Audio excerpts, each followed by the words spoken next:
The calculus teacher pointed at the janitor as a joke, trying to make the class laugh. But when the man calmly walked into the room and solved the problem on the board, better than anyone expected, it didn't just quiet the room.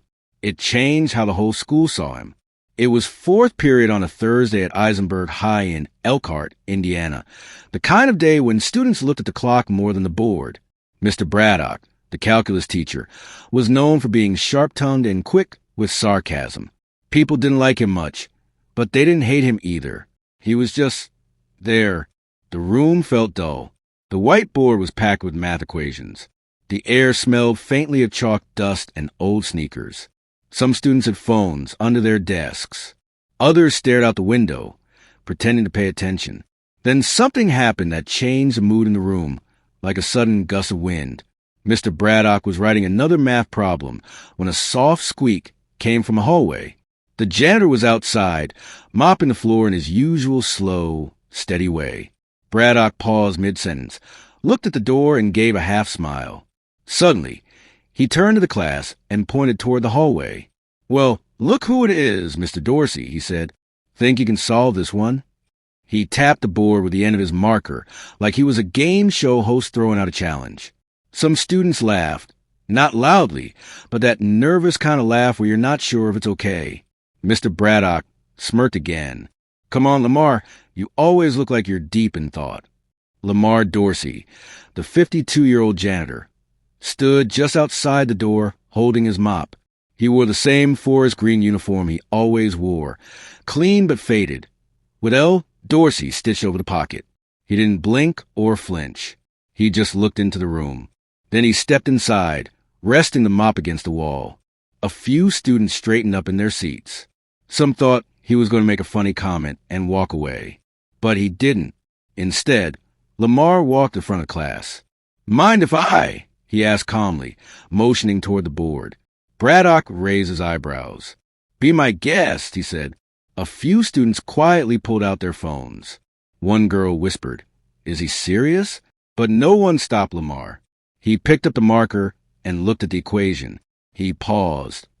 Not because he was unsure, but like he was thinking deeply, like someone looking at a map they already knew. He squinted just a bit, then started to write. No big show. No flash. Just clear, steady writing. One line after another. The room became oddly silent. The only sounds were the marker on the board and a chair creaking as someone leaned in. Mr. Braddock stood there with his arms crossed, watching closely. His face didn't change, but his jaw tightened. Lamar spoke as he worked, his voice calm and steady. "See, this is a chain rule problem. The key is spotting the inner function first.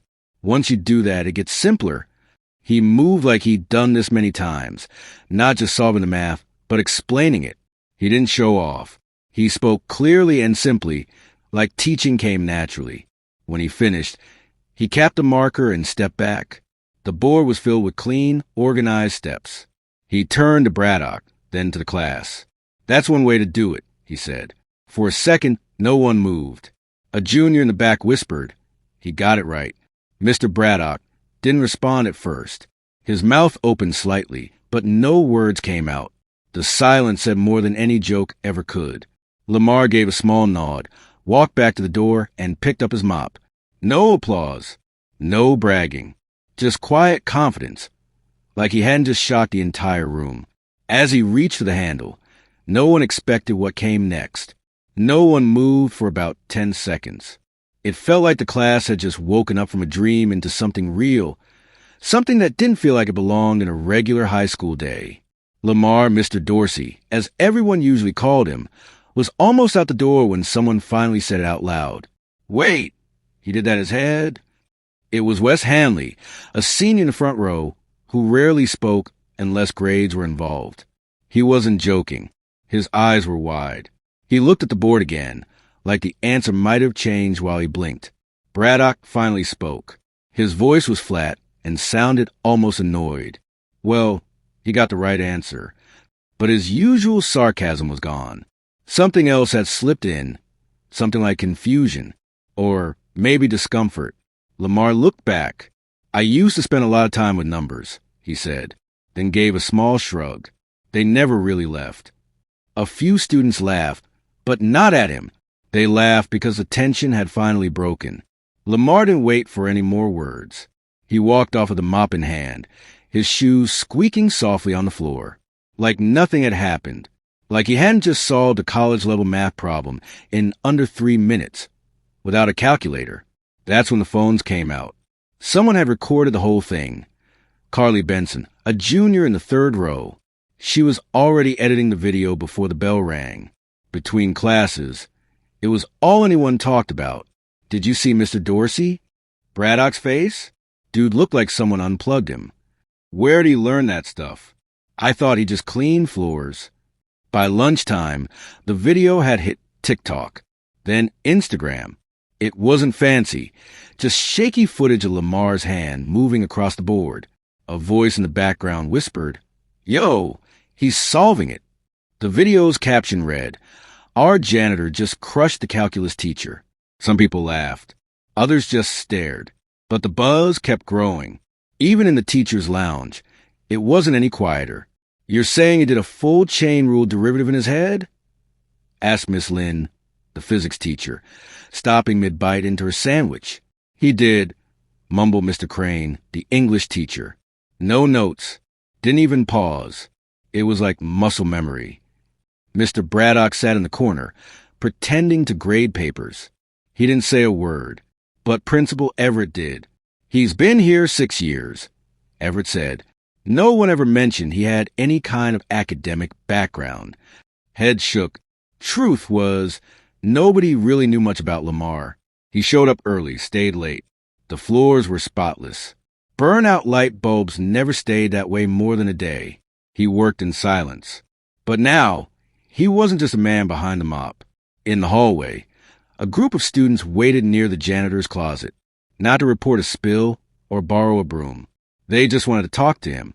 One 12-year-old kid held his geometry book tight and asked, "Do you tutor Mr. Dorsey?" Lamar blinked.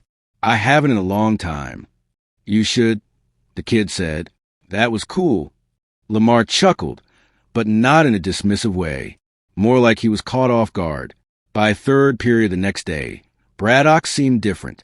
He didn't make jokes, didn't randomly call on students. He kept his eyes on the board, speaking more quietly than usual. No one said anything, but everyone noticed. After class, Wes walked up to him. "Mr. Braddock, about yesterday, Mr. Dorsey used the same method you taught us last week. The chain rule, right?" Braddock gave a single nod. "Correct. Only he explained it better." Braddock didn't respond. But what really shocked people wasn't just Lamar's solution. It was what he said afterward. Lamar Dorsey had never planned to make a scene. He didn't like being the center of attention, not since he was young. So when students began waiting by the maintenance closet just to talk, or when teachers gave him long, thoughtful looks in the halls, he felt uneasy. He kept his head down and stuck to his usual tasks, refilling paper towels, fixing a leaky faucet in the boys' locker room, wiping down cafeteria tables. But he felt it, a shift in how people looked at him, like they were trying to see him in a whole new light. It wasn't just curiosity.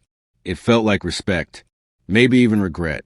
That afternoon, Principal Everett asked Lamar to stop by the front office.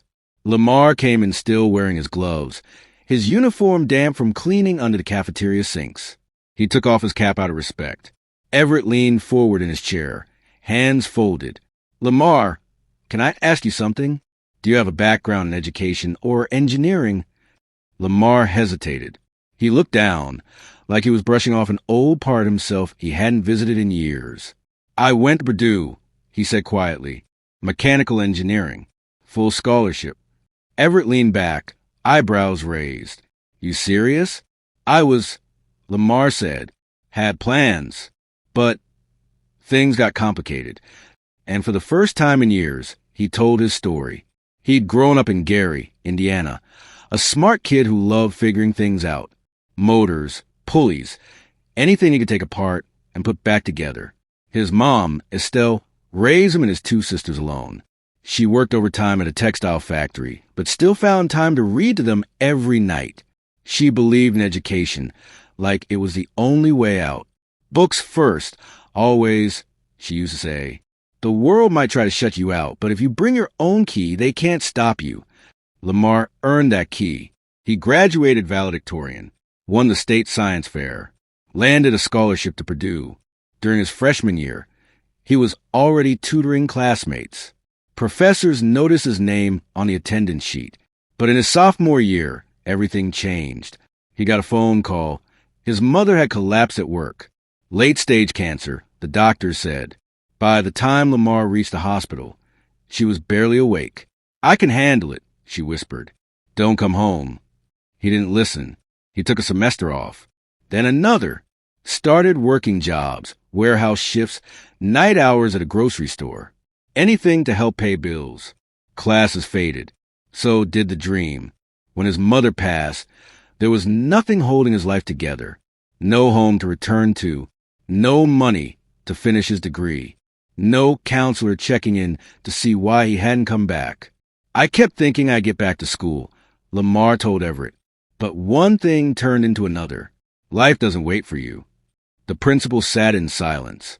The story wasn't dramatic, just real. The kind of story you never hear, unless you ask. At home, Lamar kept his old college transcripts in a box under his bed, along with a faded Purdue sweatshirt, a worn-out calculator, and a picture of him and his mom on orientation day. He never touched the box, but he never threw it out either. Now, all of it was coming back into the light. That evening, Lamar sat on the back steps of his apartment building. The sky was dim. It was quiet, the kind of quiet where the only sound is distant traffic humming in the background. He drank tea from a metal thermos and stared ahead. He hadn't thought about calculus in years. Not since his last tutoring job, just before he dropped out, and now it was back, like an old friend knocking at the door. But one choice had changed everything. Back in college, Lamar had made a promise to himself. Take a short break, help his family, then go back and finish strong. But life doesn't always follow your plans, especially the kind built only on hope. After his mother passed, Lamar returned to Gary. He tried to pick up the pieces. His sisters were still in high school, barely managing. Bills piled up on the kitchen table. The landlord wanted his rent, and no one from Purdue ever called to check where Lamar had gone. He took whatever work he could find, loading stock in warehouses, cleaning up a strip mall, doing overnight security as shipping yard. Anything that paid enough to keep the lights on. College faded farther into the background. At first, he called the university now and then, asking how to reapply or transfer his credits. They'd send him forms. He'd fill them out, but he never mailed them. Something always came up. Then came the moment that broke him. It was late November. A man named Frank Booker, who owned a flooring business in South Bend, offered Lamar steady work. "You're sharp," Frank said. "Don't waste your time pushing brooms. I'll train you myself." Lamar felt hopeful again. For the first time in a while, it seemed like a real chance. But the day before he was supposed to start, his youngest sister, Alana, got into a fight at school. A silly argument that turned serious. She broke someone's nose. The school was threatening to expel her. Lamar had to show up. There was no one else. So he missed his first day. Frank gave the job to someone else. Just like that, another door slammed shut. After that, Lamar stopped chasing dreams. He started chasing stability. The years blurred together. He moved from town to town, job to job. He never got in trouble. No criminal record. He just got by. By the time he came to Elkhart in his early 40s, he wasn't looking for a fresh start, just a steady paycheck. The school district offered benefits. Summers were slow. He took the janitor job without hesitation. In his own quiet way, he liked it. The work was steady and clean. Students left him alone. Teachers nodded politely. He didn't expect friendship. Didn't need it. He kept his head down, cleaned up messes, and left before the final bell rang. But math never really left him. Sometimes, walking past a classroom, he'd glance at the board, spot a formula, and finish it in his head. It was automatic, like muscle memory. That part of him had stayed sharp. Even when everything else had faded into routine, He'd go home, cook himself a simple dinner, grilled fish, brown rice, maybe some carrots, and sometimes pull out an old engineering book hidden behind the cereal boxes, just to see if he still had it. He always did. He just never had a reason to show it, until Mr. Braddock called him out that day. Now, something was shifting, not just in the school, but inside him. He thought about the kids who waited outside his supply closet with questions. Thought about Wes Hanley stopping by that morning with a folded piece of paper. "Mr. Dorsey, I tried solving that problem too. Can you check it for me?" And Lamar had, gently, patiently. He pointed out where Wes had made a mistake, without making him feel dumb. Wes smiled when he understood, not just because he got it, but because someone had taken the time to help him. That kind of thing stays with you. But not everyone was happy about the attention Lamar was getting. Mr. Braddock, for one, had gone strangely quiet. Students noticed. Teachers noticed.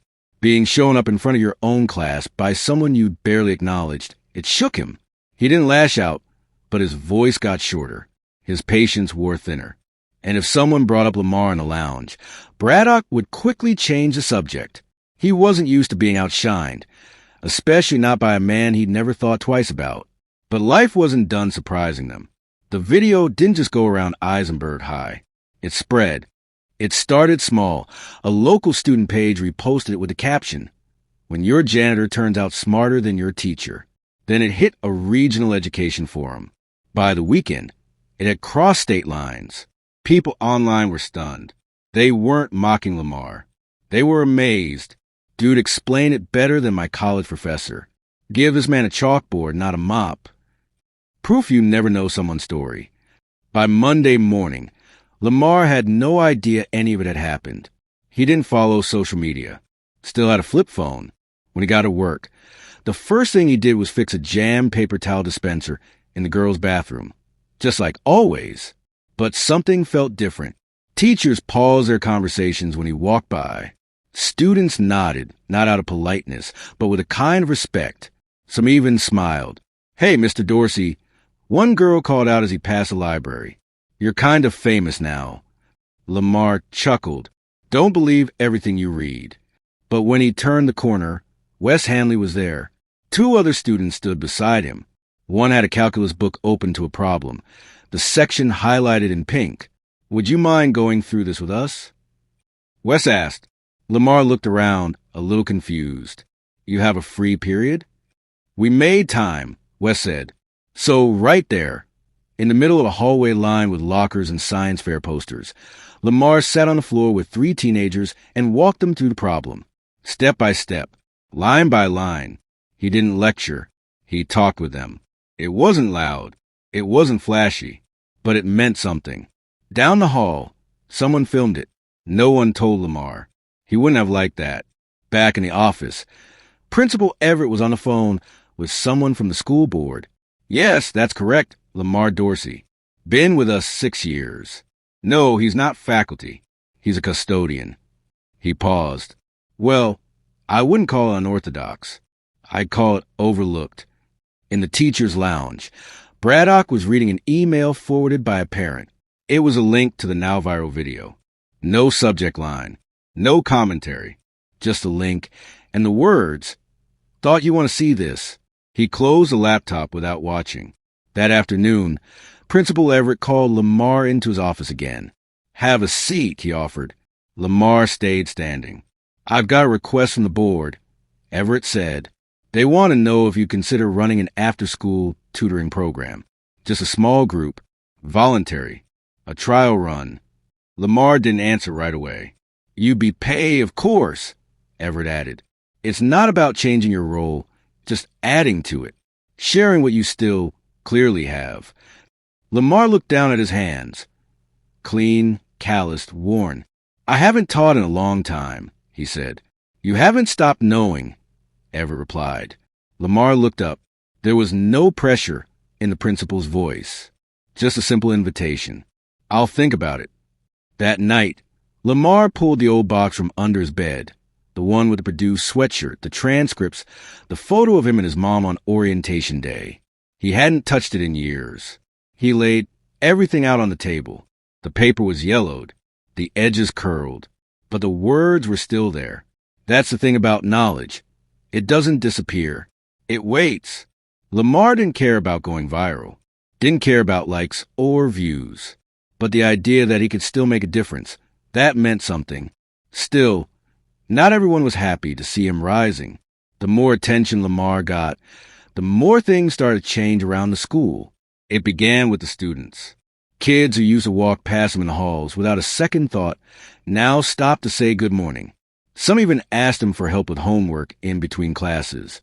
By the end of the second week, a small group had unofficially formed what they called the Dorsey Sessions. They met after school in the library, notebooks open, heads down, listening as Lamar explained lessons in a way that was surprisingly easy to understand, and even more surprising to see coming from someone they thought they knew. Then the teachers started noticing. Most were supportive. Miss Lynn, the physics teacher, was the first to stop by the library and watch him teach. "You've got a gift," she said softly. "And I don't just mean with numbers." But not everyone felt the same. Mr. Braddock hadn't said a word about Lamar since that day in class. In the lounge, he acted like nothing had changed. But the bitterness showed in his silence, in the way he avoided Lamar's eyes, and how he never brought up calculus again. At a parent-teacher meeting, when someone mentioned how involved Lamar had become with the students, Braddock only said, "It's good they're interested in math. Let's just make sure we don't confuse inspiration with instruction." It sounded polite, but everyone heard the sting underneath. Principal Everett didn't let it go. He called Braddock into his office and laid it out clearly. "I know it stung," he said, "but Lamar didn't embarrass you. He inspired them." Braddock shifted uncomfortably. "He's not qualified. He's more educated than we realized," Everett replied. "And more importantly, he's reaching them in ways the rest of us haven't." Braddock opened his mouth, then closed it. There wasn't much left to say. Meanwhile, Lamar stayed humble. He didn't ask for a title, didn't want special treatment. But when the principal offered a small stipend to keep the tutoring going, Lamar said yes, not for the money, but because it felt right. He started carrying a small binder with him, filled with blank worksheets and handwritten notes. During his breaks, he'd sit quietly in the back of the cafeteria, scribbling formulas from memory. Sometimes a student would walk by and call out, "Hey, Mr. D!" One afternoon, Carly, the girl who first filmed the viral clip, stopped him at the vending machine. "Did you ever want to be a teacher?" she asked. Lamar paused. "I wanted to build things. Teach later, maybe, but life had other plans." She handed him a new mechanical pencil. "Well, I think you're doing both now." He smiled. "Thank you." But not all the attention was welcome. Some parents had started calling the school. Most were supportive, but one anonymous complaint landed on the school board's desk. Is it appropriate for a janitor to tutor students? Is he certified? Has he been background checked? Everett dealt with it immediately. He's an employee of the district. He's done nothing wrong. If someone truly had concerns, they'd come speak to me directly. He never told Lamar about the complaint. But Lamar still felt a shift in the air, not anger, but a quiet kind of resistance.